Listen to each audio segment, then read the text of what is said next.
Well, greetings everyone, and welcome to a very special online event today. It's called the Explore the Physics of God, How Science Reveals the Truth of Miracles, Life After Death, and Your Connection to the Divine. My name is Stephen Dinan. I'm the founder and president of the Shift Network. And my original portal into the deeper domains of spirituality came through science. And I'm really excited that we're going to have a chance to dive deep with somebody who bridges realms of science and spirituality in some profound ways today. His name is Joseph Selbie. He's a teacher, author, meditator, and founding member of the Ananda movement. And we're particularly going to look into the physics of God today. And I think we're going to get some intriguing insights and practices that we can apply in our lives. And if you get excited to go further, we're really blessed that Joseph has agreed to teach a brand new program for Shift. It's called the Physics of God, and we'll share more about that towards the end of the hour. So with that said, Joseph, thank you so much for joining us here today. My pleasure to be here. Great. Well, I always like to start by getting to know more about you and your background and what propelled you to really explore this interface of the divine and physics and really how science and spirituality can come together in some really fascinating ways. Well, I grew up in a household where science was king. I like to joke that if you added something to the conversation at dinner, you should have references ready. That my father was very uh, clear, logical, scientific oriented. And I took that on into my studies in college. I became a major in molecular biology. But not long after that, I had a profound spiritual experience while taking psilocybin. And it was a life-changing, wonderful experience. I felt uplifted. I felt joyful. I felt calm. I felt loving. I sort of felt like I was the person I would love to be all the time. And that experience set my feet firmly on the path towards finding a way to have that, which led me to the teachings of Paramahansa Yogananda, which led me to living at Ananda Village in Northern California and being part of the Ananda movement ever since that time in 1975. But I never lost the interest in science. I never lost my love of science and was really enheartened by the fact that Yogananda himself used science in all of his books to illustrate deep spiritual teachings. So it was very welcoming and natural for me to kind of pick up what he said and then to maybe take it from there, since so many new discoveries have been made since Yogananda passed in the early 1950s. Well, thanks for sharing that background. And it's very parallel to my own, actually, in multiple ways. And one of the things I think is true about science is that it's more of a method of inquiry than it is a sort of a statement on the nature of reality. And so maybe share a little bit about what's being disclosed at the frontiers of science now that actually can inform and help give shape to our spiritual awakening in some interesting new ways. Well, let me tell you an amazing story to get us rolling. It's a story that illustrates the incredible power of our beliefs to shape our reality. And this story is about a man, Mr. Wright, who was in the hospital. This was in the 60s or 70s. I'm not exactly sure of the date. And he had late stage lymphoma, was near death. He had fluid in his lungs. He had visible tumors all over his chest. He needed oxygen to live. And as far as everyone knew, he had a week or two to live. But he read a science journal that said that in the very hospital where he was, they were going to do a trial for a new drug called cribiazine that was meant to be a chemotherapy treatment for his exact condition, for lymphoma. And so he begged his doctor, Dr. West, to put him in the trial. He became very, very convinced that this was the answer, this was his cure. And Dr. West finally relented, allowed him into the trial, gave him a dose of carbamazine on a Friday afternoon before he went home, came back on Monday, and on Monday, Mr. Wright was up, around, the fluid had drained out of his lungs, all the tumors had disappeared, and 2 days later, he checked out of the hospital. This astonished Dr. West for more reason than one, because Mr. Wright was the only person who had such a positive response to the drug. Well, a month later, Mr. Wright read another paper saying that, in fact, carbamazine was proving to be useless. And this sent him into a tailspin. He checked back into the hospital, lungs filled up with fluid, tumors came back, and he was near death once more. This fascinated Dr. West because he could not understand how it was possible.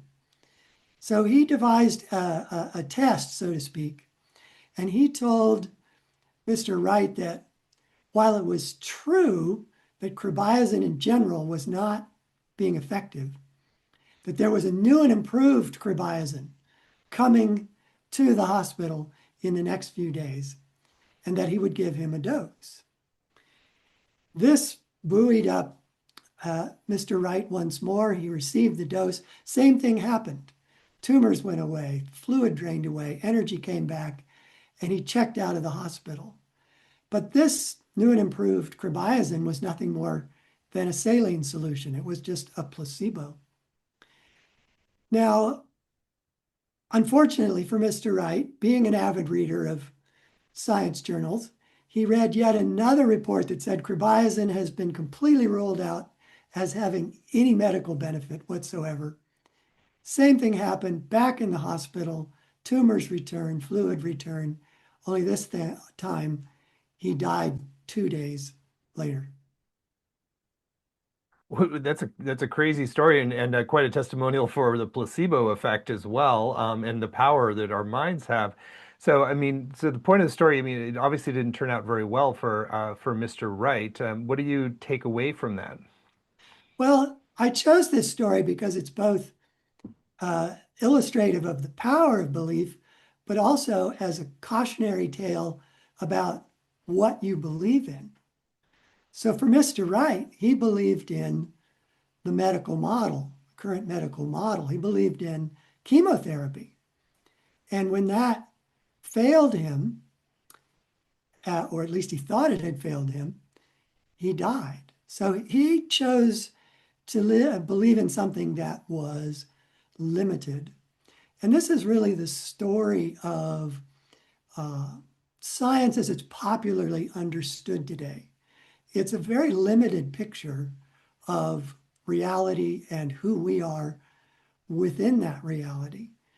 And it limits people's perceptions, limits people's ability to heal. It limits people's goals in life, what they think is possible. And it rules out many of the things that I'm sure most of you watching this program uh, do believe, but it rules out life after death. It rules out heaven. It rules out any kind of personal transcendence or experience of um, reality that beyond just what the brain and senses can provide. And it certainly rules out the presence of God.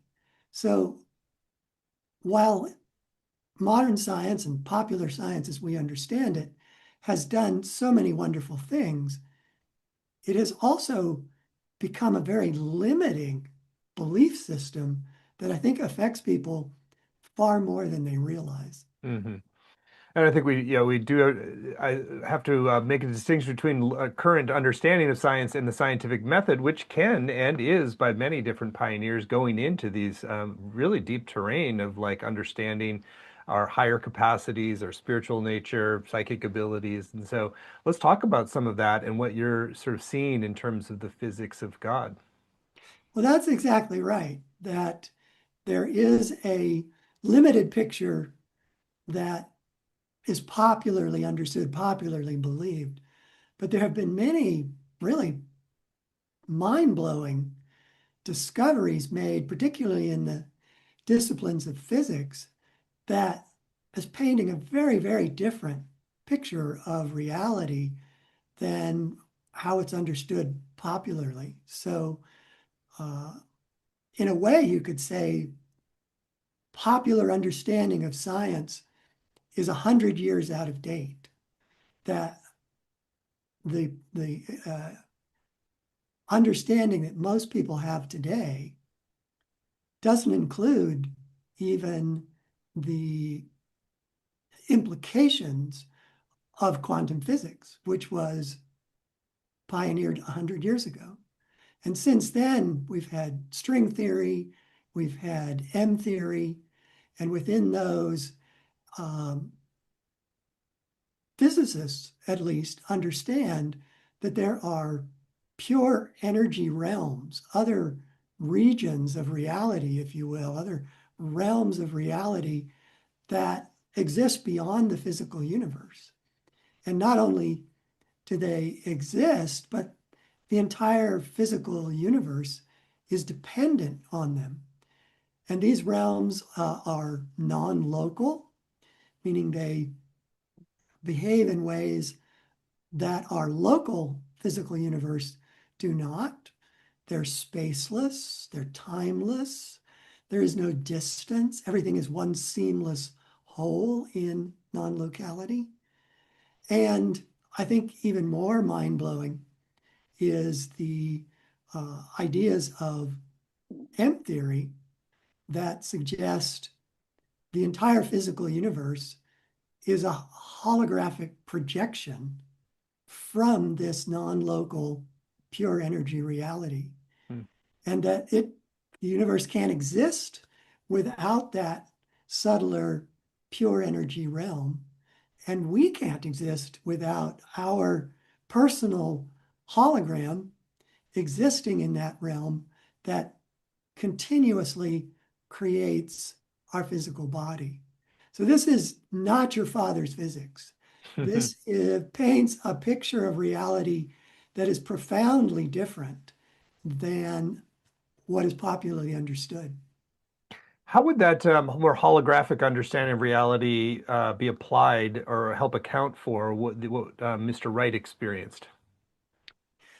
Well, the essence of that for our own personal experience and how our beliefs affect it is that our hologram from which our holographic projection of our physical body arises is very much shaped by our emotions and particularly by our thoughts and beliefs.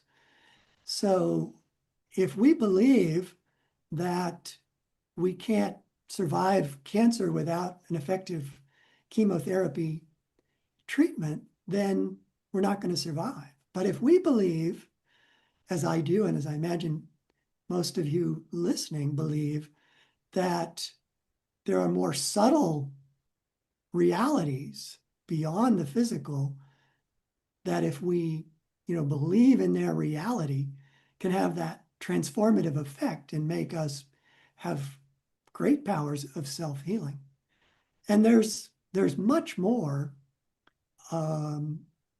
that these modern advances in physics are revealing. But I think even more fascinating is that these discoveries, these theories of modern advanced physics, are compellingly similar to the way in which reality is described by saints, sages, near-death experiencers, psychics, mystics, that the way in which they view reality, that we have a subtle body that supports our physical body, that when we die, we remain alive in our subtle body, that there are heavens, that we can personally transcend the physical, that there is a divine, intelligent energy that is creating and guiding creation. All of these, which are sort of the fundamentals of what I consider universal spirituality, universal experiential spirituality, are all supported by this advanced view of physics rather than conflicted with, as it appears to be from just the popular science as it's understood. So it's uh, fascinating and inspiring, and it gives you the beginnings of being transformative. Hmm. So it sounds like from what you're saying that if we're sort of steeped in a more kind of typical scientific materialist kind of worldview, we're actually disempowering our ability to transform ourselves and our lives. Definitely. If you don't believe something can happen, it can't in Hmm. your personal experience. It's a profound limitation that comes with popular science today, but not with advanced physics. Hmm. Advanced physics, you could say, is liberating. Hmm. How do you approach, because so much of scientific inquiry is really based upon experimental openness. You're coming to temporary conclusions, but not closing the door. But yet, sometimes that surety that you can rewire your body or vanish a tumor or, completely transform, that surety is what allows it to be created. So, I wonder how do you hold that tension between the sort of open-ended, I don't know, to like, this is definitely possible. Well, I think the bridge between understanding and I include in that understanding a much more expansive view of reality that comes from physics opens the door for many people, because many people, even if they don't accept the limitations of science as it's popularly understood, they really want science to confirm what they believe. And so when you find that confirmation, it's empowering. It opens the door to go further. But going further really has to be experiential. You have to not just know it with on an intellectual level, but actually experience it in heart, mind, and soul. And I mentioned already that there are these compelling similarities between these advanced discoveries of physics and the way reality is described by saints, sages, and near-death experiencers. The saints, sages, and near-death experiencers also provide what I call a science of religion, a methodical way of sort of peeling back the layers of physical reality and allowing you to experience ever more subtle levels of reality. And that while not all experiential traditions like um, mystical Christianity or Sufism or Zen, they don't all have every element of this science, but if you put all the traditions together, you'll find that there's a kind of phase-like, stage-like process that we can go through using time-proven practices that will effectively methodically reduce how aware we are of the physical and increase methodically how aware we are of the subtle. So it starts as a sort of a path, starts as a series of steps with learning to be still. Because when we become still, parts of our brain actually stop providing our higher centers with any sense of where the body is. And you can actually begin to feel yourself as bodiless just by sitting perfectly still for an extended period of time. The next stage is learning to recognize and use your life force so that you can uh, achieve deeper and deeper states of breathless time and eventually time without heartbeat, which takes you even deeper into your subtle body. The next stage is to get past sensory input. So you're not actually receiving sensory input to the higher centers. This happens naturally in sleep. When we sleep, we just stop hearing, feeling, seeing, tasting, touching. And we can learn to do that more deliberately through practices. There are practices for deepening concentration, cutting down our sort of tendency to just have a one thought after the other after the other. There are techniques that help us become absorbed in higher states of reality, such as pure peace, pure energy, pure love, pure light.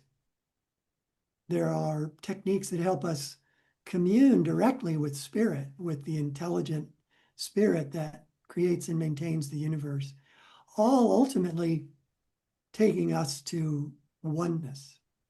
And a big part of what I'll be sharing in my course is how each one of us can learn practices that help us go through those steps, through those stages, and what the benefits are to us as we go through, because it's not by any means all or nothing, that any one of those stages, when practiced, has a clear transformative benefit for us. Hmm. I want to circle back to what you said about the science of religion and how it's like each religion has parts of the larger puzzle, if you will, that we're sort of kind of assembling this sort of meta religion out of that's like more scientifically grounded. What are some of the pieces that you feel like have been most valuable from a couple of systems in terms of like understanding this sort of new synthetic kind of science-based religion that wants to kind of emerge from out of the many different lineages? Well, much of what I'll be sharing really comes from the Vedic tradition. And the Vedic tradition comes the closest to any that I know of, sort of covering all those bases. But we also have neuroscience, which is supporting why a lot of those practices work the way they do, because of the way our nervous systems and brains work. So they come together very neatly and deeply. Great.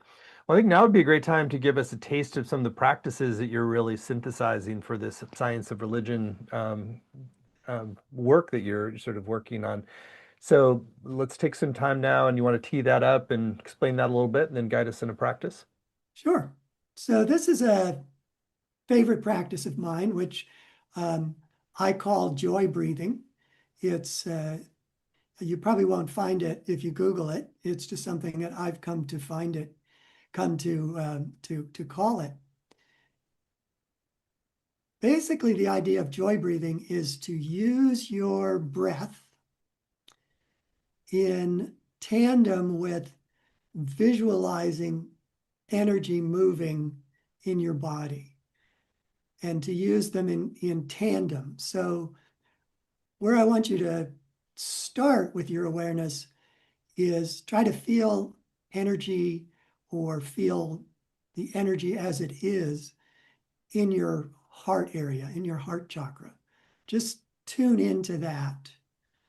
And then very slowly, deliberately, don't overdo it, but take a deep, full breath as if from the heart.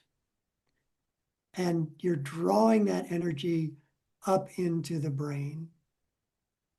And just do that a couple of times, and then we'll take it one step deeper. Just breathe in at your own pace. Breathe in from the heart. Feel like it's drawing energy up through the subtle spine, the subtle core of your being, up into the brain.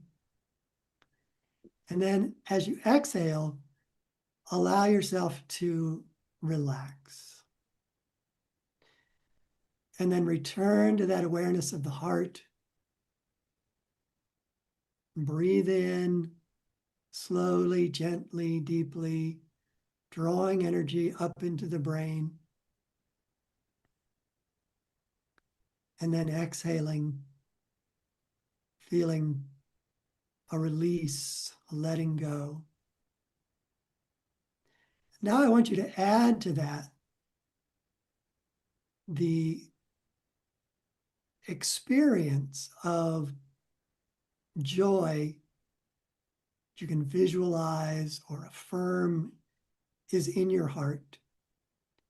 And that when you begin your inhale, you're drawing joy up through the spine, up into the brain. And then as you exhale, just feel like you're coasting downward in peace and relaxation. And then begin again. I won't keep leading you in this because I want you to find your own rhythm, but breathe from the heart, drawing joy up into the brain, up to the point between the eyebrows, and then exhaling, feeling peace just roll through your being in a gentle wave as you exhale. And now do this again at your own pace, but concentrate on that feeling of joy that you're really experiencing deep reality from within yourself, your essential joyful nature, and draw it up into the brain and exhale.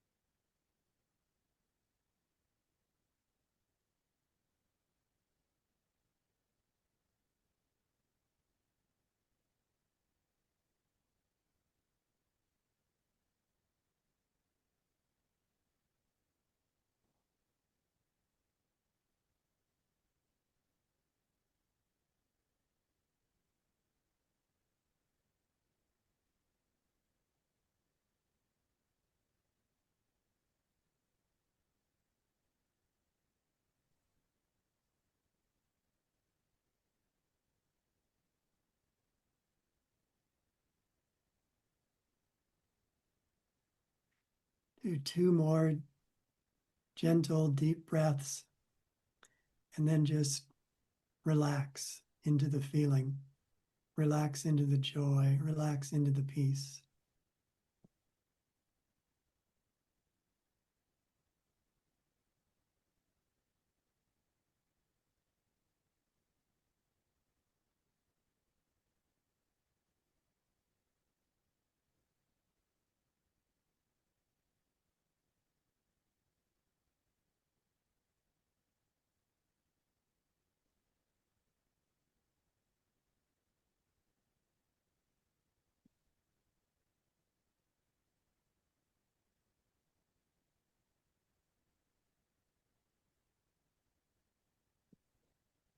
And then come on out. So this is something you can do anytime, anywhere. If you're feeling a bit agitated and just need a quick centering, a quick upliftment, you can do it 5 minutes, 10 minutes. You can do it, when you're out and about. You can do it when there's something important coming up that you need to do. I used to do this a lot when I was in my businessman mode. I served Fortune 1000 companies doing web application design and would find myself sitting in conference rooms with CEOs and vice presidents. And so before the meeting, I would just kind of steady myself with this kind of breathing and could release a lot of the sort of normal anxiety that I was feeling. So you can use it anywhere, anytime to give you that lift. And as also, as you find, if you go deeper with me into my course, that it connects together several of the stages of the science of religion. Hmm. Really beautiful. You want to share a little bit more about why bringing the sort of joy current up to your brain is really an important part of that practice? What we feel and think of as emotions, when we talk about, well, I'm just feeling a little worried today or agitated today or down today, what you're actually feeling is your own life force moving downward in your core spinal centers. So by breathing in and deliberately drawing energy up, you're actually reversing that. So the sort of unpleasant feelings that come with your life force descending are counteracted by positive experiences of your energy rising.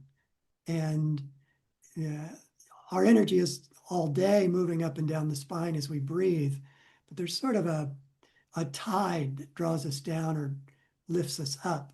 And this helps you get the tide moving up. Hmm.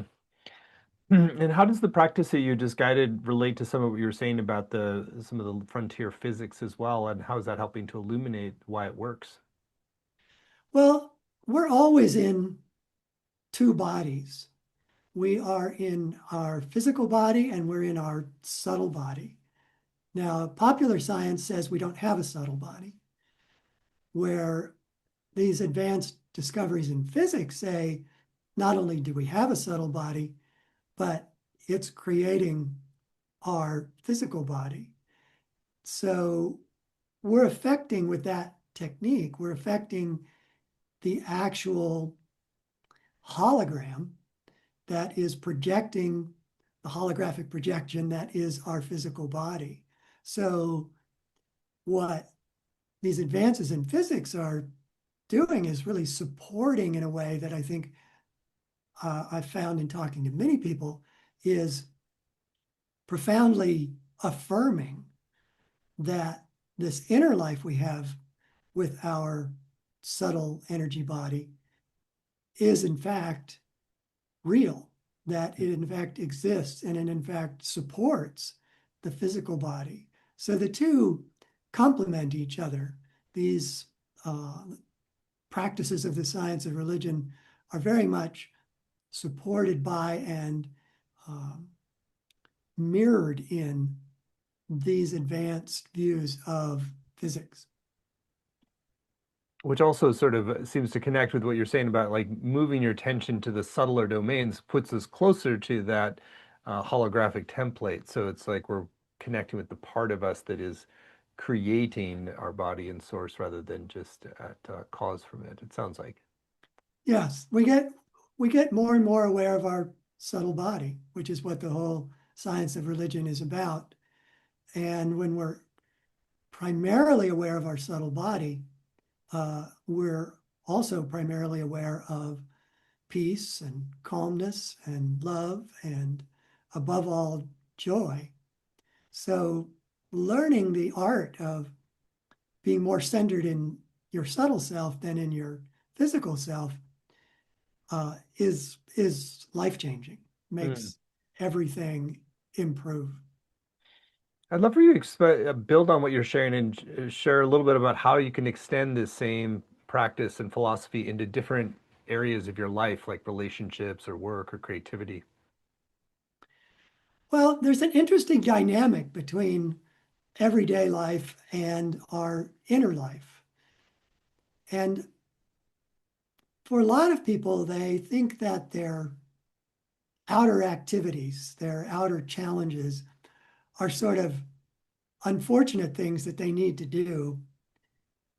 But what they really want to do is, go into that subtle awareness.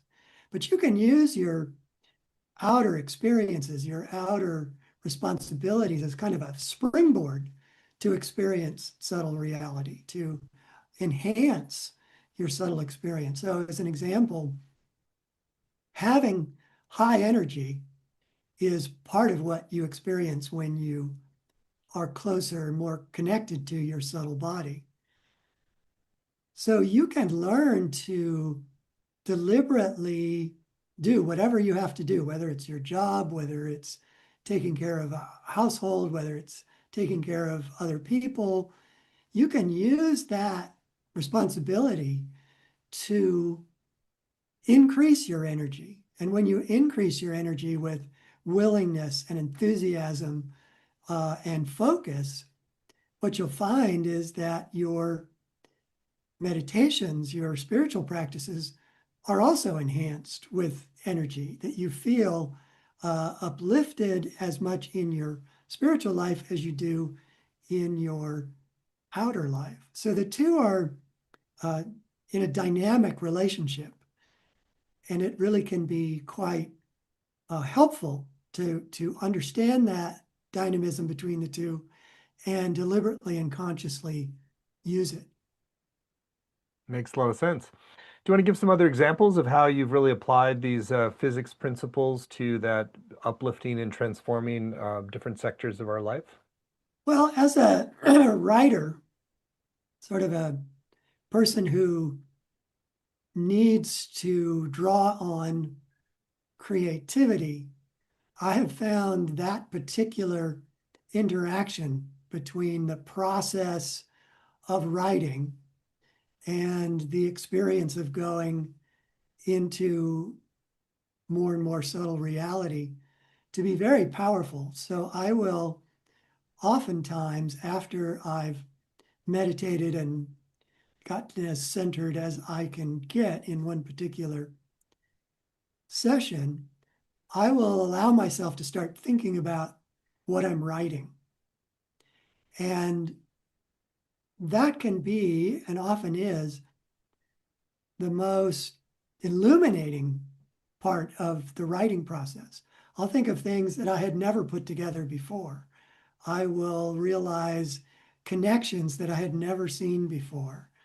I will um, almost saying it to myself inwardly, figure out ways to share subtle concepts in ways that I had not seen before or tried before.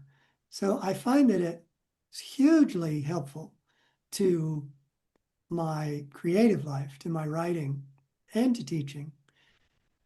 The same is true of relationships. I find that if I, after meditating for a while, begin to think about a certain person, maybe I'm having a difficult relationship, or maybe I'm just wanting to get some guidance for how I could be a better friend or give more energy to this person. And not only do I get the feeling of love, the feeling of compassion, of wanting to be with that person and help that person, but I get very specific ideas about what I might offer to that person or say to that person. And I'll realize, well, they've been going through somewhat hard time in this facet of their lives. Maybe I can come in and support them in that way. So I find the two work together all the time, going within and then expressing it without, and then taking what I experience from without in within, and it becomes again a valuable, transformative, love awakening, joy awakening dynamic between the two. Beautiful. Well, very inspiring to hear how you're applying this in some really concrete ways in your life. And I'm excited to share now about some of what people can learn from you in your upcoming course. So we're really blessed that Joseph agreed to teach a groundbreaking course for Shift. It's called The Physics of God, where science meets miracles, the afterlife, and intimate divine connection. And you can find it at the URL, thephysicsofgod.com, thephysicsofgod.com. This is a 7-week program. There's no previous experience required. It's really just if you're intuitively drawn to explore this frontiers of physics and spiritual transformation. So Joseph, I'd love for you to share first in your own words about some of your intentions for the program, and then we can go through the modules and give a preview of what's coming in each. Well, I'd like to underscore what you just said, which is you don't need to be a science major to understand the physics. One of the things I've been told by many people that I do well is make the seemingly complex and abstruse uh, theories of modern physics, make them understandable, make them simple and clear. And I'd also like to say that the science of religion is for everyone. You don't need to be living in a cave. You don't need to be on the point of becoming a monastic in some spiritual tradition. Uh, Anyone in any walk of life at any age can use these practices in their daily life with great results, with life-changing results. Overall, my goal really is to open the doors to understanding the nature of reality, perhaps more than people already understand it, to share how modern physics is opening those doors as much as the universal spiritual teachings are opening those doors, and to really show you how to go through that door and make use of what you learn and what you understand and make it a practical uh, reality in your day-to-day life. Fantastic. Module one then is called Bridging the Divide Between the Religion of Science and the Science of Religion to Experience Direct Pathways to the Divine. So in that first class, we will explore more how science has really almost become a religion unto itself. The popularly understood science, which is very materialistic, has a huge influence on the entire world, but it's based on a belief system. And the belief system is that the only things there are matter and energy and nothing more. So we'll explore how that happened and what the big holes are in scientific materialism. And then I'll go more into the science of religion than I had time to just now and talk about each one of these steps a little bit more. And then we'll practice a technique for achieving stillness. Module two, Understanding Miracles and the Illusion of Matter for Healing and Transformation. So then we'll start to really dive in this class into um, the kind of biggest, deepest aspect of relativity that came from Einstein, which is that matter is energy behaving in a consistent way, but it's essentially energy.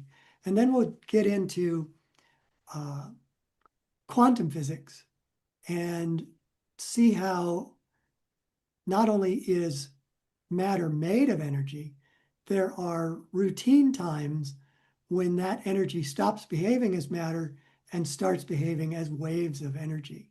This is known as wave-particle duality. And then we'll dive into how to learn to control your life force, to slow your breathing and heart rate, the second step in the science of religion.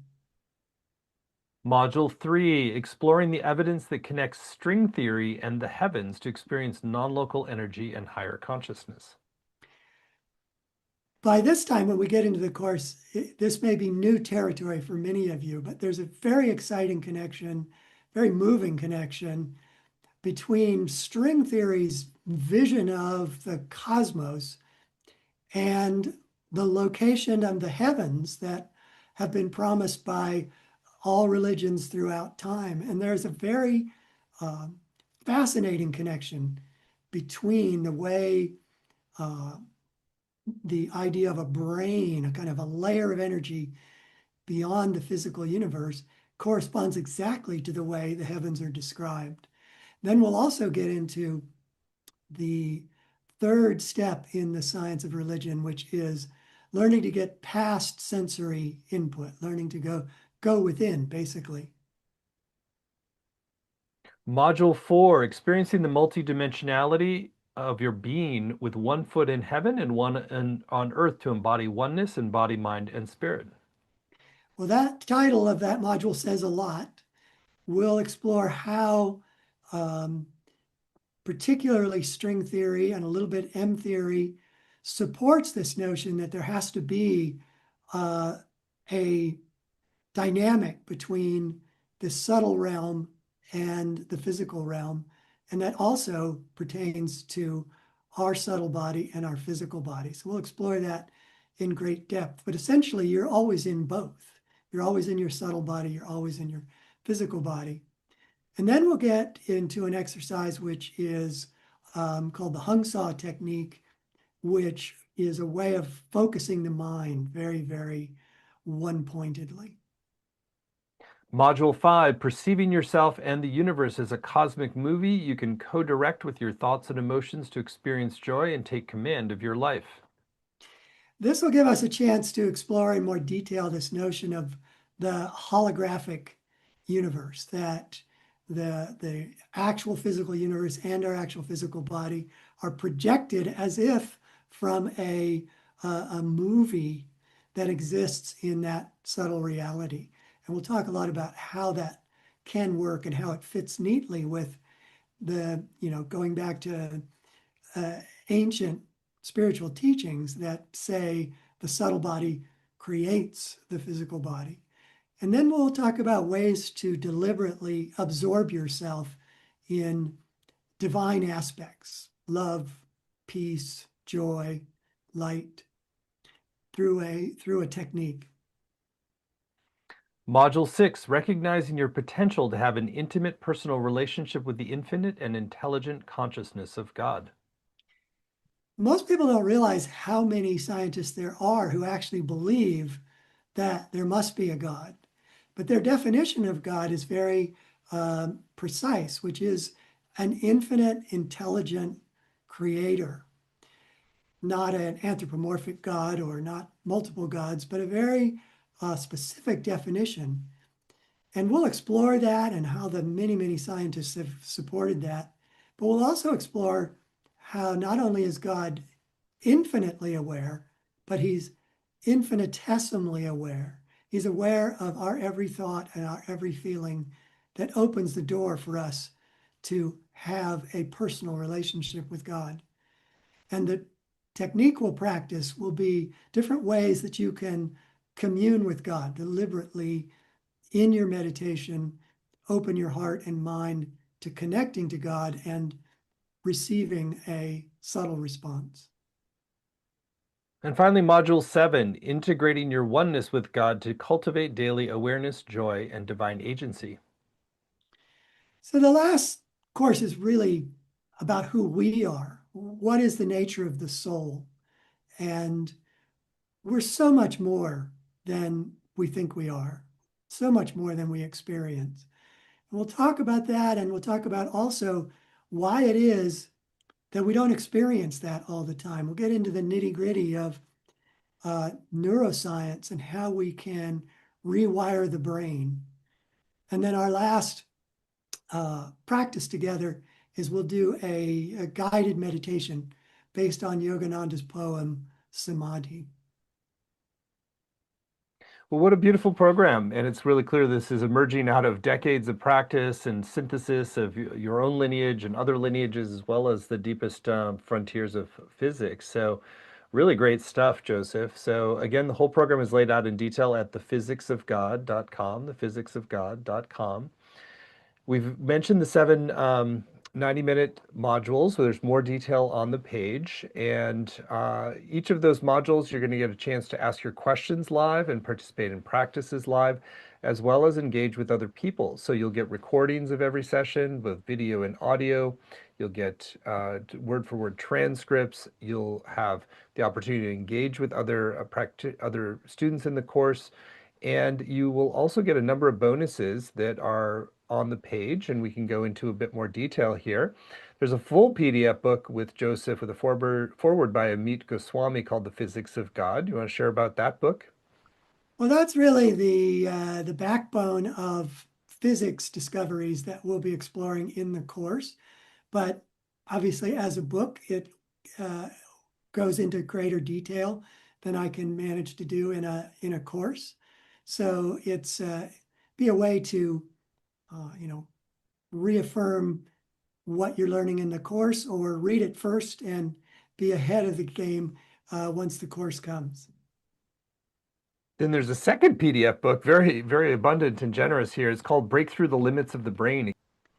Yes, this is a book I wrote that really connects neuroscience and physics together with spiritual traditions. So there's a lot that neuroscience tells us about how we work, in a sense, how our nervous systems work, but it's popularly understood in a very limited way. So I use this book as a chance to kind of break those limits of understanding. Beautiful. And then there's one final bonus you get if you sign up by midnight tonight Pacific time. This is our encouragement for you to read through the page at thephysicsofgod.com and really tune in if this is the right next step for you today. And if so, you're going to get a full video teaching with Joseph and Amit Goswami, another renowned figure in this space. It's called The Science Behind Meditation Symposium. Want to share a little bit more about that? This was a really fun symposium for me. I got to organize it and sort of handpick a number of teachers to come and present, including Amit Goswami, including some other teachers that I know from within the Ananda movement who teach pranayama, teach meditation, and more. One of whom is a doctor who has seen the power of meditation as a healer. The symposium is one day with two group sessions. So I don't know exactly how many hours that turns out to be, but we cover a lot of ground from different perspectives, which I found really, fascinating, and I learned as I was there. Fantastic. Well, that's a great extra reason to sign up right away. And again, there's more detail on that special bonus you get today at thephysicsofgod.com.